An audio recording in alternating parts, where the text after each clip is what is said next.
सो hello everyone, myself Krish Kasaudhan.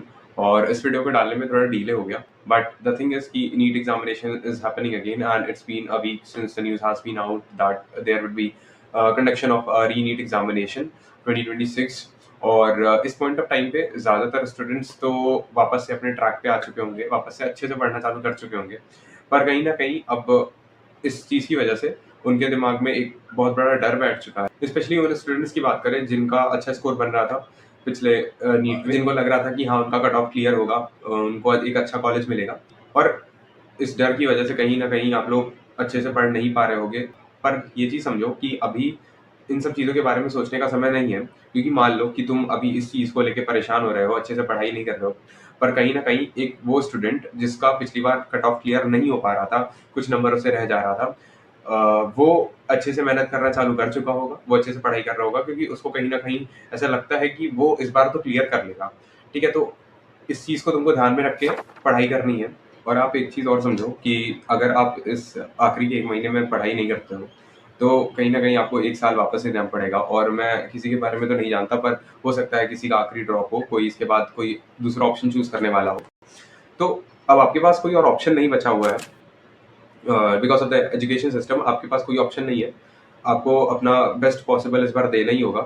और ऐसा नहीं है कि ऑप्शंस कम हो जाने की वजह से आपके जीतने के चांसेस कम हो जाते हैं। अगर आप अच्छे से पढ़ाई करते हो इस आखिरी के 1 महीने में, तो आपको 1 साल वापस से नहीं लगाना पड़ेगा। और हाँ, ठीक है कि तुम्हारी इसमें कोई गलती नहीं है कि नीट का पेपर लीक हुआ। तुमको फिर से एग्ज़ामिनेशन देना पड़ रहा है, फिर से तैयारी करनी पड़ रही है, फिर से वो सारा ट्रॉमा झेलना पड़ेगा जो तुमने इस 1 साल, 2 साल झेला है। इसकी वजह से तुम ऐसा तो नहीं कर सकते ना कि तुम अपना बेस्ट देना बंद कर दो। और ऐसा भी नहीं है कि सिर्फ़ ये नीट एग्ज़ामिनेशन ही लास्ट चीज़ थी, जहाँ पर तुमको मेहनत करनी थी। आगे बहुत सारे प्रॉब्लम्स आएँगे जिसमें तुमको लगेगा कि हाँ, अब नहीं हो रहा है। तो वो ये भी लगेगा कि हाँ, उस प्रॉब्लम के आगे ये प्रॉब्लम कुछ भी नहीं है। अगर मैं आपकी जगह होता तो मैं भी इसी तरह से परेशान हो रहा होता, ओवरथिंकिंग कर रहा होता। बट फ्रैंकली स्पीकिंग किसी को नहीं फ़र्क पड़ता है कि तुम क्या कर रहे हो, उन्हें बस रिज़ल्ट दिखता है। तो आई एम नॉट सेइंग कि तुम दूसरों पे फ़ोकस करो, दूसरों की जो एक्सपेक्टेशंस हैं उनको पूरा करो। पर हाँ, तुम्हारी जो एक्सपेक्टेशन खुद से है कि हाँ, मैं इतना कर सकता हूँ, उसको तो एटलीस्ट मत भूलो, उसको एटलीस्ट फ़ॉलो करो। और बात रही रिज़ल्ट की कि तुम्हारा रिज़ल्ट कहीं ख़राब ना हो जाए, तो देखो एक चीज़ की तो इतना तो मैं कह सकता हूँ, इतना अपने एक्सपीरियंस से कह सकता हूँ कि अगर तुम अच्छे से 1 महीने इस आखिरी के 1 महीने में पढ़ाई करते हो, तो हो सकता है कि तुम्हारा रिज़ल्ट बहुत ज़्यादा अच्छा ना हो, पर इतना मैं कह सकता हूँ कि तुम्हारा रिज़ल्ट ख़राब नहीं होगा।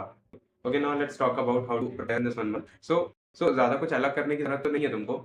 जो तुमने पिछले आखिरी 1 महीने में किया था, वही तुमको करना है। बस कुछ चीज़ों का ध्यान रखना है कि जैसे कि अब क्योंकि सबको लग रहा है कि टफ पेपर आएगा, और हाँ, आएगा टफ पेपर। जब भी नीट एग्ज़ामिनेशन वापस से हुआ है, ऐसा कुछ होने के बाद, तो पेपर टफ ही आया है।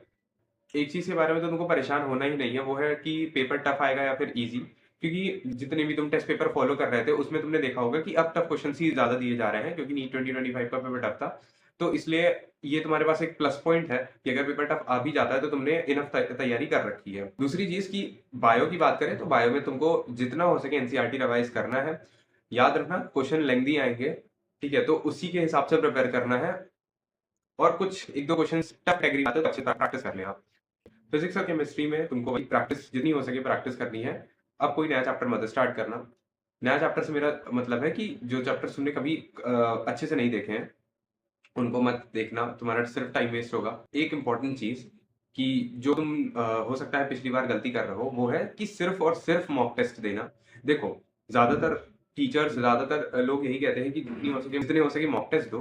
पर मैं ये मानता हूँ कि अगर तुम मॉक टेस्ट दे रहे हो और उसको एनालाइज़ नहीं कर पा रहे हो, देख नहीं पा रहे हो कि तुम्हारा जो क्वेश्चन्स हैं वो किस चैप्टर के, किस एरिया के ज़्यादा गलत हो रहे हैं, तो फिर उसका कोई फ़ायदा नहीं है। तो इसलिए तुम्हें ज़्यादा मॉक टेस्ट पे इतना नहीं फ़ोकस करना है। हाँ, 1 हफ्ते के लास्ट के 1 हफ्ते, डेढ़ हफ्ते तुम अच्छे से मॉक टेस्ट दे सकते हो, पर अभी तुम 1 दिन में 1 मॉक टेस्ट दोगे, वो इनफ है।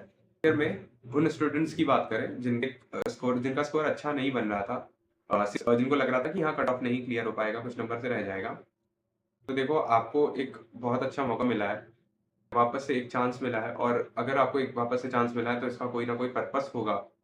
तो इसलिए बस खुद को इतना बोलो, इस 1 महीने में बस खुद को एक चीज़ बोलो कि मुझे किसी भी तरह इस चांस को यूटिलाइज़ करना है। and trust me, you will do much better. So yeah, that's all for this video from my side. See you in the next video. Goodbye.